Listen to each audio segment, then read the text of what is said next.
Okay, let's dive into this. Welcome to today's Explainer. We're going to unpack a topic that honestly keeps a lot of hard-working people awake at night. We're talking about constructive dismissal right here in Ontario. Basically, it's all about what happens when your job fundamentally changes, and you definitely didn't agree to it. It's a situation that can leave you feeling incredibly vulnerable. But, as we'll see today, by walking through this information together, you might actually have way more options than you realize. It is just incredibly overwhelming when the workplace suddenly shifts right beneath your feet. You show up one day and maybe your title has mysteriously shrunk, your pay has been messed with, or your manager moved you to a role literally nobody else wanted. You haven't received an actual termination letter, so on paper, it doesn't look like you've been fired, but it sure feels like you're being squeezed out, doesn't it? If you are feeling that deep sense of stress and uncertainty right now, I really want to validate that. You are absolutely not alone in experiencing this.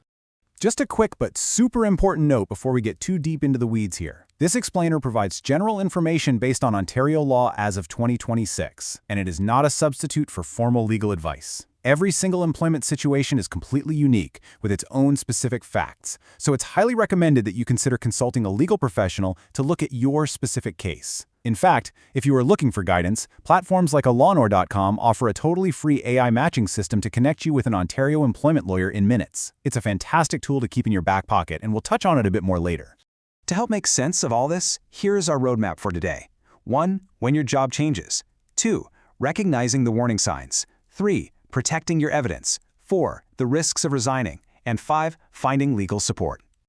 All right, Section 1. When your job changes, the unannounced shift in your employment. I think this quote perfectly captures the reality for so many non-unionized workers. The job you agreed to is no longer the job you have. That realization hits hard, right?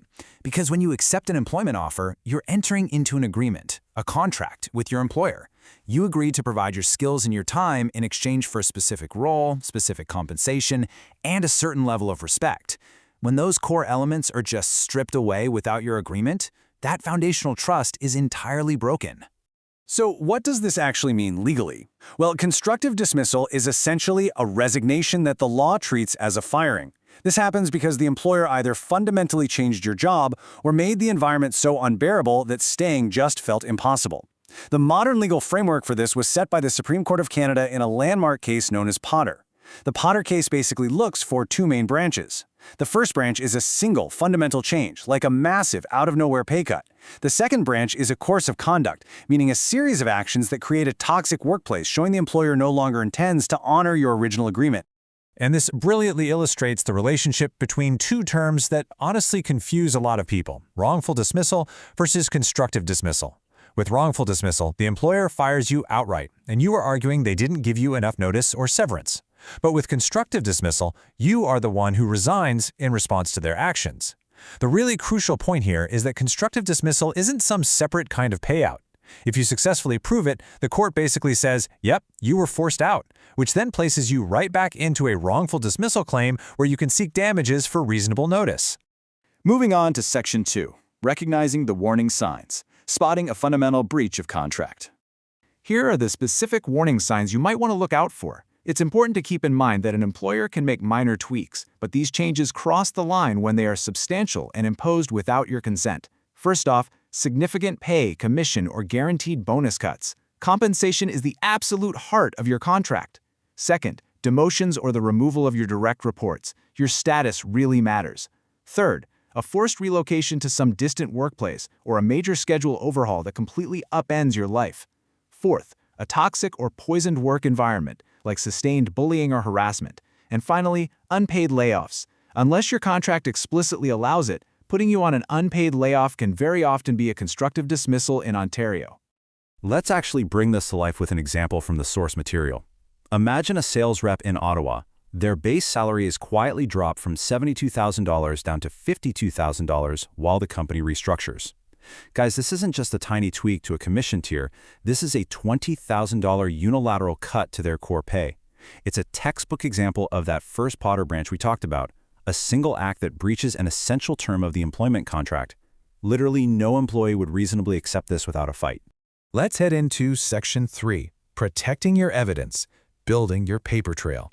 Documentation is literally what separates a strong claim from a weak one. So here's a really helpful approach if you ever find yourself in this kind of situation. Step 1. It's a great idea to gather specific documents. You might want to locate your original offer letter or contract, maybe some old organization charts, past pay statements, and definitely the specific email or memo that announced the change. Step 2. Consider raising formal objections to these changes in writing. You could, for example, reply to that announcement email stating respectfully that you do not agree to the new terms. Date it, and BCC a blind copy to your personal email address. Silence can sometimes be misinterpreted as agreement, so having a polite, written record of your objection is an incredibly smart move. And step 3. If you're dealing with a toxic environment, keeping a contemporaneous record, which just means writing things down as they happen, with dates, times, and witnesses, is often highly persuasive down the road. Now, what's really interesting about this slide is the potential financial gap in a claim.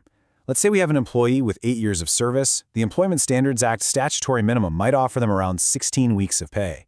But the common law guideline, which looks at things like your age, your specific role, and how tough it'll be to find a new job, could point to roughly 35 weeks.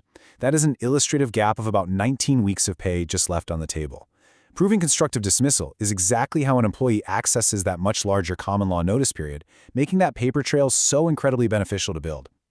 Section 4. The risks of resigning. The timing dilemma. This timeline illustrates the really careful balance you might want to maintain. When a fundamental change occurs, you enter this sort of window where it's wise to object. If you just keep working under the new terms for too long without saying a word, a court might find what's called condonation, which basically means they think you accepted the changes. But on the flip side, quitting too fast before you fully understand your rights is a massive risk. If a court decides the change wasn't actually fundamental, you're just treated as someone who voluntarily quit, getting zero severance at all. And keeping the big picture in mind, you generally have a 2-year limitation period in Ontario to actually start a claim. Here's a great example of navigating this timeline the right way. Picture a 47-year-old operations manager in Mississauga with 9 years of service. After a big merger, she loses her direct reports, her annual bonus is slashed, and she gets reassigned to an entry-level desk. Now, instead of just quitting in a rage that exact same day, she formally objects in writing. She waits, gets no real answer, and then resigns 3 weeks later. By objecting, she avoided condemnation, but she also didn't rush her resignation. That is a highly strategic, smart approach to protecting her claim. And finally, Section 5. Finding legal support. Safe, pressure-free options. We mentioned this platform a little earlier, and it really is a fantastic resource if you are feeling paralyzed by the thought of trying to find a lawyer. Olanur.com offers free AI matching to help you find verified Ontario employment lawyers in literally minutes. It completely removes the friction and stress of cold calling law firms. You just describe what happened once, and the system connects you with professionals who actually handle constructive dismissal. It's designed to be a totally safe, pressure-free way to get a professional read on your situation, so you can figure out your true notice entitlements and comfortably decide on your next steps.